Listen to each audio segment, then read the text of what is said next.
예, 이상열 의원님 수고하셨습니다. 다음은 열린우리당 최재천 의원님 질의해 주십시오. 예, 감사합니다. 최희천입니다. 오전부터 쭉 다들 지켜보고 계십니다만 역시 중도적 입장에서 일관되게 지금 여러 가지 입장들이나 법률적 견해나 그다음에 특히 제도적인 측면에서 사법 행정 분야에 대해서 아주 정확하신 답변 주신 데 대해서 감사 말씀드립니다. 조금 전에 역시 강정구 사건에 대해서 코멘트가 있었습니다만 다른 의원으로부터 저도 제 입장을 좀 이야기를 하고 넘어가겠습니다.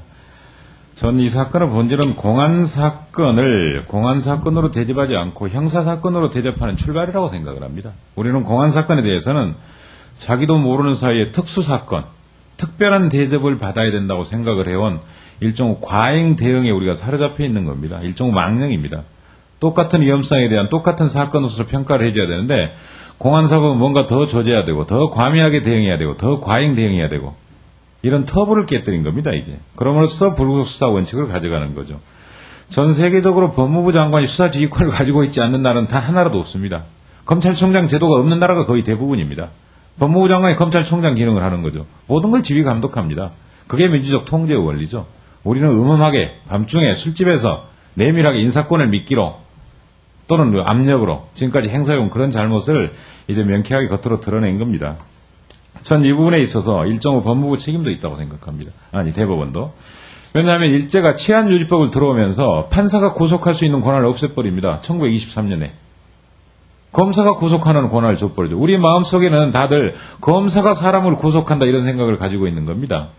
지금까지 법원이 과거사의 문제나 인권남용이나 도감청이나 구속 이런 데에서 제대로 통제를 못하다 보니까 그 모든 권한이 경찰이나 검찰에 있다고 생각을 하고 경찰이 혹은 검찰이 구속이냐 불구속이냐 결정하는 걸로 오해를 하고 있는 거죠. 착각을 하고 있는 겁니다. 그 사고방식이 이번 사건에도 역시 우리 모두를 지배합니다. 자, 저는 그래서 이걸 여쭙고 싶습니다. 구속에 대한 권한, 인권 침해에 대한 남용에 대한 억제 권한 이런 것들을 법원이 가지고 법원이 주도권을 행사한다는 것을 분명히 보여주셔야 되는데 어떤 대책이 있을까요? 지금 제도적으로는 영장실질심사제도를 통해서 그야말로 피의자를 상대로 해서 모든 사항을 면밀히 검토한 뒤에 최종적인 구속 결정을 하도록 이렇게 되어 있기 때문에 제도적으로는 뭐 거의 완벽하게 그렇죠. 법관의 의지만 있으면은 예. 얼마든지 컨트롤할 수 있는 그런 상태에 와 있다 이렇게 생각합니다. 예. 저는 대법관으로서 그런 부분에 대한 중점적인 그런 통제 이런 것들을 좀 요청을 드리고요. 역시 전 지산통신 자꾸 말씀드립니다만 이런 제목의 글이 하나 있습니다. 관료 주도 문화의 추방. 전남 공무원 교육원에서 230여 명의 공무원을 상대로 특강을 하셨습니다. 이때 맨 마지막 결론이 이렇습니다. 통제와 규제의 유혹을 억제하고 국민을 지도하여 끌고 가겠다는 오만한 생각을 버리며 자기 조직, 자기 직급의 이익사수에 매몰되어 우물하는 개구리가 되어서는 안 된다는 메시지로서 이를 과감하게 받아들여야 한다. 2004년 6월 28일. 아직도 이 생각은 변함이 없으시죠? 물론이죠. 예. 자, 그 점에서 아까 이상열 의원께서도 지적하셨습니다만 사법관료제의 폐해, 법조 일원화 제도에 대비되는 사법관료제도 폐해에 대해서 뭐 다들 공감을 하십니다. 법관이 지나치게 연소화되어 있고 이렇게 사법시험 성적 순으로 임명되고 그러다 보니 사회적 경험이 부족하고 이런 것들이 자칫 법관의 서열화나 법관의 관료화를 부채질하고 있다. 이런 문제점이 지적되고 있죠. 네, 그렇습니다.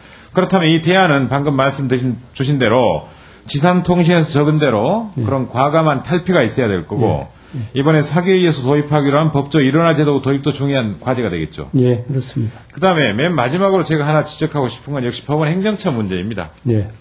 일본에서도 사실 이 법원 행정을 쭉 하신 분이 나중에 그 최고재판소 재판장 그 무슨 장관이라고 그러죠? 최고재 장관. 예, 최고재 장관으로 가가지고 종종 논란이 됩니다만 우리도 73년에 유신체제하에서 법관들을 통제할 목적으로 일사불란하게 통제할 목적으로 법원조직법을 개정을 하면서 법원 행정처장이 전국 각 법원의 법원 행정 및 직원을 감독한다고 새롭게 규정을 해버렸죠. 예. 그런데 이것이 법원 행정처의 통일성 있는 기준, 행정적인 측면에서만 머무르면 좋은데 문제는 자칫 재판 업무에 대한 간섭으로 비춰질 염려가 있단 말이에요. 어떻습니까? 그런 오해를 불러일으킬 소지가 있습니다. 그렇습니까?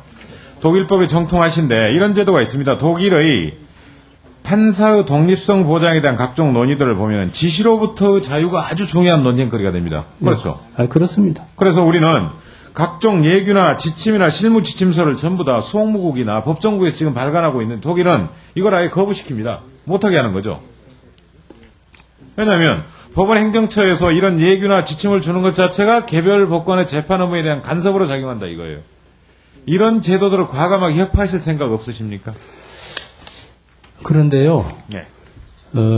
결국은 사법행정의 궁극적인 목표, 사법행정의 이 합리적인 사법행정에 의한 수혜자는 국민입니다. 네. 국민한테 이익이 되는 방향으로 하기 위해서 네. 말하자면 전국적으로 통일적인 기준을 가지고 제시를 해주는 겁니다. 네.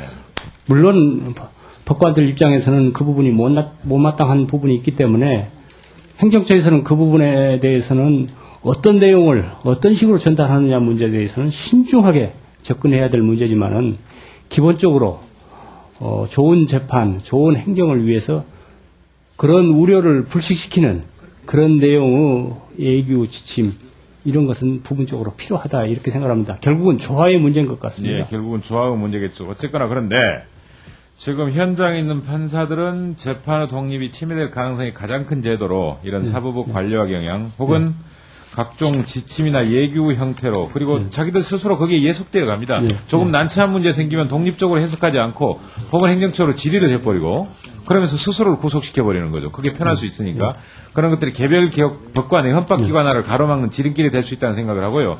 맨 마지막으로 최근 영국의 사례를 제가 제시하면서 그냥 끝을 내겠습니다. 가장 최근에 대법원 제도를 개혁한 나라가 영국인데 2005년에 헌법개혁법을 만들어서요. 여기에서는 헌법부 외청으로 법원 행정청을 별도로 설립해버립니다. 그래서 법원 행정과 재판 사무를 완벽하게 분리를 시켜가지고 법원의 관료와 경향을 경계하고 있다는 것. 이게 가장 최근의 서양 법제의 흐름이라는 것을 말씀드리고 싶습니다. 어떻습니까? 새로운 거 지적해 주셔서 새롭게 배웠습니다. 지금 신임 대법원장께서 법원 행정처장을 대법관과 분리시키는 작업도 그것과 일맥 상통하는 대목이 있다 이렇게 생각을 합니다.